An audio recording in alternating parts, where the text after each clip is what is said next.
2, 1. Hi guys! Welcome back sa atong bagong episode sa Peace Tea. Ug akong co-host karon si Elise and Dan. Hello! Hello! Okay, ang title sa toang story karon mao ni siya. Ako ba ang dautan Yes. kung dili na nako gusto mag-atiman sa ako ang asawa pagkahuman niya ka-aksidente o na-disable. Nagets niyo? Okay. So, 34 na ko o akong asawa 36. 8 na mi katuig nga mag-asawa.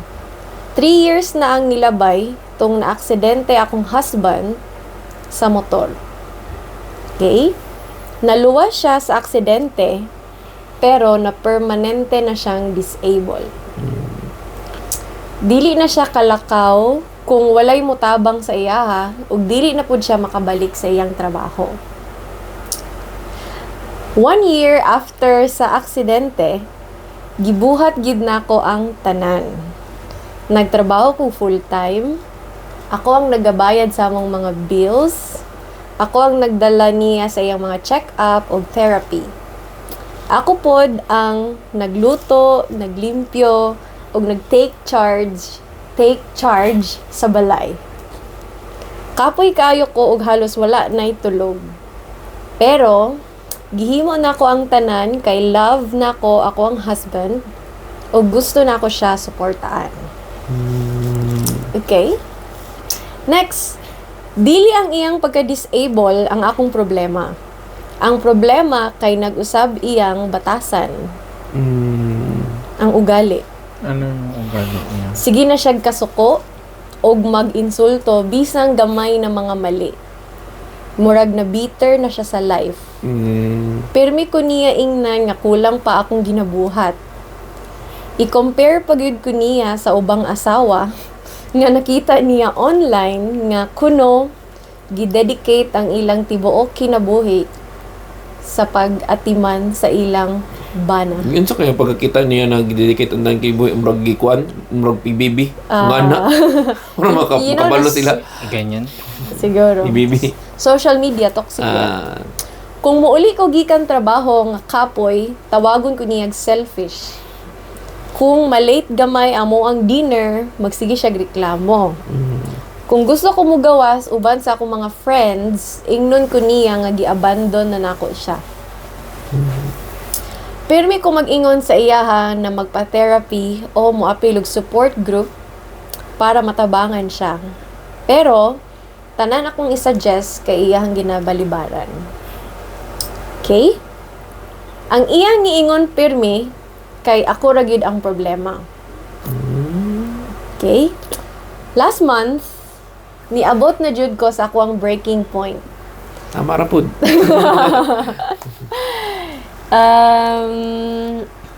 Gikan kog 10 hours na duty. 10 hours. Yes. Niuli ko nga luya sa kakapoy. Gisugo ko niya na magpalit og dinner.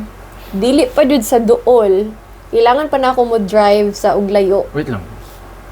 Nakabalik na siya sa bahay. Oh. So, kailangan pa siya mo drive og layo kay dili siya ganahan sa akong giluto. Na, after niya magluto, Siguro. Siguro murag ana no. Murag pag-abot niya gikan og work ni paguli niya sa balay, nagluto pa siya niya. Pag nakita sa iyang asawa, murag Sa ganahan. ganahan ng luto. Gyatay. Ato dito sa kanang kuan Jollibee ana. Pag ingon nako nga dili nako kay kapoy na kayo ko, gilabay niya ang plato sa salog o gitawag ko niya useless kaayo ka. Murag tiri-siri. Kung kamoy nga tuon, ako yung babae. Labay po na ko sa iyang plato. Ngayon Ngayon bro ko. bagong luto ganun ko sa kanya. Uy! Seryoso? Kung labayan ko niya, useless kay ka mo, anak mo, tindog-tindog, misay-say na ko. Buhat ini mo ni. Sino, useless na. Daan tinood ba? Lagi. Di ba, ging na siya useless. Asa man ang useless at to kanong murag. Di ba? Okay. So, dito gyud ko naabot sa akong limit. Giingnan ako siya nga asawa ko nimo dili katabang. Giingnan ako siya na dili na nako kaya pa i-sacrifice akong physical o mental health tapos i-treat lang ko nimo as basura. Pagkaugma, nibaling ko sa balay sa akong sister, gisultihan ako siya nga mutabang gihapon ko sa gasto ug mangita og professional caregiver para sa iyaha pero dili na ko mahimo iyahang full-time caregiver. Karon, grabe kasuko ang iyang family sa ako. Ingon sila nga gibiyaan ako ang disabled na asawa. Karon pa kung kanus-a pinakakinahanglan ko sa akong asawa. Ang pagpakasal, commitment na siya, meaning magstay ka no matter what. Mo to ingon sa iyang family. Okay? Ang uban akong friends ni-agree sila sa akong gibuhat sa pagbiya sa akong husband. Wala ko nagdumot sa akong bana or wala ko nasuko sa akong bana. Ug sa tinuod lang naluoy kayo ko sa iyang situation. Pero human sa tanan na akong sakripisyo ug sa pila ka tuig na verbal abuse, dili na gid nako kaya. Ako ba ang dautan? Yes. Dili. Yes, really? Really? Dili. Dili. Dili man gyud. Ano man, yes mo Elise. Dili. Ay, dili. Sige, go. Nganong dili siya ang dautan? Siyempre kay kanang di ba kanang murag naingon naman niya nagitry na niya yung best, di ba? Na para For how many years yan? Pila ka 3 years ba? 3 years 3 niya years. gitry niya na kuan. Kanang murag gitry na niya yung best, di ba? For 3 years niya nagitry 3 niya yung best niya kanang murag imbis na kanang iyang husband ang kanang murag maulaw sa iyang ipang sacrifice sa iyang asawa niya. Murag nalain na noon niyang ugali ang inana. Murag dili man yata kanang kuan sa tuan na kanang pag inana na mahitabo gani na kanang murag ma-injured or something na ma-disable na kay kanang magbago magid ang ugali sa tao kay siguro pud kay kanang murag Frustrations. frustrations na kanang murag wala na si dili na sila makakuan, dili na sila normal nya. Normal things Mapabigat na lang sila murag ina gina-project na nila sa isa ka tao kanang murag pero dili man siya kanang Dahil, hindi man siya dapat ang buhaton sa iyang husband na kanang murag iyanong asawa ang muunyag inana inaniyag useless inana gani murag ang marriage kay commitment man gyud siya pero na may mga ana na mga kuan na may mga apan ana dapat na murag naman dapat kay limitation ana kanang murag antod asa ang commitment nimo ano murag ana gani murag wala naman ka nagpakaasawa sa imuhang wife mana gani moto kong explanation. tapos siya pa yung breadwinner, naging wala nang work yung husband kasi sabi wala na daw siyang work. So siya pa yung nagtatrabaho, siya sabi 10 hours sa work tapos sabi mo ng 5 or 6 hours pa sa bahay, maglinis, magluto, alagaan pa yung asawa, paliguan or something, tapos sisigawan, ganyan. Useless, no? Tas- Parang marag... Tapos, paano mo sasabihin sa asawa mo na useless ka na ikaw, kailangan mong utusan yung asawa mo bumili ng pagkain sa labas na... Di ba? Kasi useless sa ilang duwa. Pero unsa ang definition niya sa kanang wedding vow na for better or for worse? What do you mean by worse sa ugali ng asawa or sa worse na situation Worse dahil situation? Di ba kanang mamo nang gudang gi-point out sa family mo diri pa nimo biyaan imong wife ay imong husband nga need ka niya this time. Hindi man siya need kasi hindi parang hindi niya kailangan yung asawa niya kasi inaaway niya tapos pinapamukha na wala siyang kwenta na siya naman to nagtatrabaho. So hindi siya need, parang ano na siya, parang yun nga sinabi na yung frustrations niya bibigay niya sa asawa niya pero hindi naman yung dahilan para ma-frustrate ka. So ma-frustrate ka pero wag mo ipakita or wag mo sabihin, wag mong gawing physical na ganyan, iba magdadabog ka, ganyan. Mo ito kung ingon pud kanang naman dapat limitation ang kanang murag for better or for worse na kanang vow gani sa marriage kanang mo tiis na lang pud ka kung tahay kanang ginakulata ka sa imong asawa kanang murag kung tiis na lang kanang For better or for worse. for better for worse meaning This is dili worse na but this is makuhaan. okay. No, kanang murag okay na kay kuno ko siya pakaslan ako ni love na ko ni siya kanang for better for worse bahala ginabugbog ko awat This is worse but this is marriage. kanang murag dili na siya kanang healthy. So, what if inyong wife ang na-disable? Tapos, syempre, medyo simbakulang. Tapos, what if magkaugali siya kasi syempre frustration sa life niya. Murag i-hate niya yung sarili. Murag over lang sa dili siya ganahan sa food niya, gipapalit ka niya, gibusdak ang plato. Feeling ninyo, limit na to ninyo or OA lang, mabaw lang siya. Kung ako, mataas man yung parang tolerance sa Like, maganda ka ng... So, okay lang. I mean, Wait lang. Time out. Hindi okay, pero Mas taas pa. hindi kasi, hindi ko Basta alam kay lalaki, Kuya Dan. basta lalaki, Hindi namin nilalabas, diba?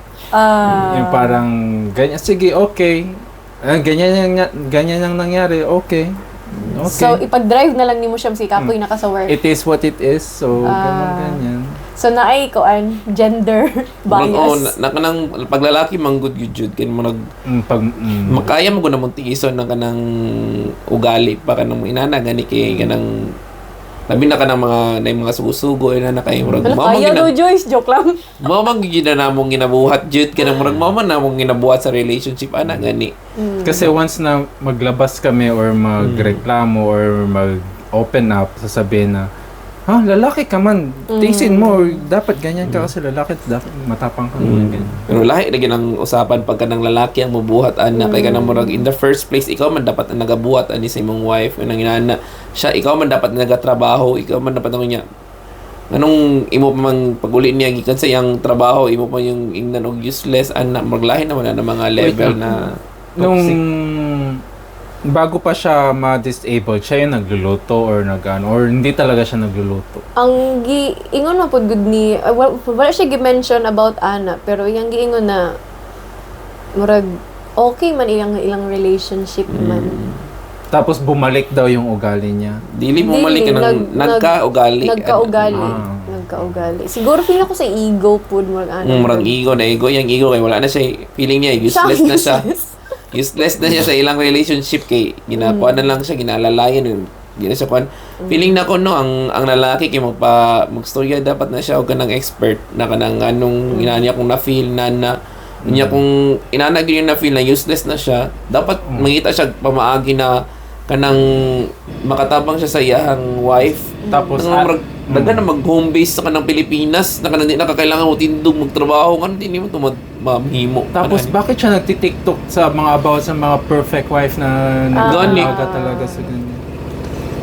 Murag frustrate jud siya sa life, feeling na ako. Kinaman siya yung FYP. Tama ra po nang gihimo na kanang nilakaw siya sa ilang balay kay para ma-realize niya ang bana na kanang kuan jud ka nang importante gyud niya sa ko akong wife na nung ginaton ako siya nang murag dapat wala na ko to gibuhat ana gani. Okay, mao na akong next question. What if lang ni reach out tong lalaki unya nag-sorry siya. No. Tapos ningon siya na dili na nako buhaton kuan na tika kuan na nako imuhang mga efforts i-appreciate o please balik lang sa balay para makumpleto atong family mo. Agad-agad, no? No. Dili Kanang hinahin dapat. Kanang okay tagaan ta kag chance pero dili dapat ko mo balik kanang fully kanang dapat kanang twice a week siguro siguro hinahin. Tapos bawasan na yung pag-aalaga sa kanya na bawasan ng pagkain. ikaw di naman siya totally baldado, 'di ba? Naka-wheelchair lang siya. Magalaw pa niya yung kamay niya. So, siya na magluto. Magluto sa pagkain niya ng gusto niya, kung anong gusto niyang pagkain. What if pagbiya niya kay nisamot siya og dako ang iyang suffering. Kasi pagbiya. Paghawa sa babae no kay murag mas na-depress na nun ang lalaki ug samot ana. Pero diningon man siya di ba na kanang murag nagbayad siya o kanang someone to take care sa iyang husband. Caregiver. Willing siya mag-pay. Tapos ayaw nung in-laws niya. Mo man dapat na ang madawat niya sa iyang pag-leave na kanang ma-realize sa iyang husband na kanang naay kanang ang usay important sa iyang wife gani. So, dapat nang ginanihawa siya. Actually, yung mga comments yun kay same lang sa comments na naasa ang mostly na comments diri kay basta tag first comment. Okay, wait sa. Sabaoy. Atiman na pud imong kaugalingon. Klaro kayo nga kapoy na ka ug burnout na gyud. Oh, disabled si Jake pero dili na siya rason para abusohon ka niya. Kadtong mga pamilya nga sige sulti nga gipasagdan nimo siya ngano dili man sila Gani. mao ang muatiman niya kung sayon ra kaayo para sa ilaha mo judge. Dili ikaw ang dautan diri. Tapos 3 years na niyang ginagawa, tapos bakit bigla nilang sasabihin in-abandon niya? No? Ayaw lang talaga nila sila yung mag-alaga. Na ako'y amigo nga naka-wheelchair ug dili na gid niya magamit iyang mga tiil ug limit na pud ang paggamit sa iyang mga kamot. Bisan ana iyang kahimtang nakahuman gyapon siya og daghang degree, nakatudlo sa eskwelahan, nakabiyahe, naka-garden, nakabuhat gyapon sa mga bulaton sa balay. So, akong tanaw imong bana kay gibubo lang niya sa imuhang tanan niyang kasuko og kapait tungod sa iyang situation, which is very wrong. Dili ka OA, kinahanglan pud nimo buhaton kung unsa maka-protect sa imong peace. Peace. Ngano Okay. kaya siguro siya kaya dahilan nga na aksidente yang bana. Motorcycle Anong lang man. dako man kayo siya og kanang frustration gani na kanang ginakuha niya yung Sinabi ko ang paano siya na-aksidente. nung wala man na. Motorcycle accident lang. Masipag siya ang nahilan ni kay murag dili man nimo na ikuan dapat i-treat pa nimo kanang good imong wife man. Na-comment diri sa English may maglisod kog translate. Iyang comment kay you're not abandoning him, you're not allowing him to abuse you. Ano to siya? Oh, ganahan ko ani nga comment. Ang for better or for worse, same sinong giingon, dili na pasabot nga kinahanglan nimo dawaton ang tanan nga daotan nga buhaton sa imong partner. Ang pasabot ana magtinabangay mo sa mga pagsulay sa kinabuhi. Pero kung ang imong partner mismo ang nag-abuso nimo, dili na naapi sa inyong vow sa kaminyoon. This is marriage. This is marriage. You're so useless. Ano, naganahan siya sa anaon. Massachusetts. Okay, so mao na to siya. Okay? Okay. Mao na to siya para sa karon na episode. That's all for today's episode. See you sa next video. Please subscribe. This is for better or for worse.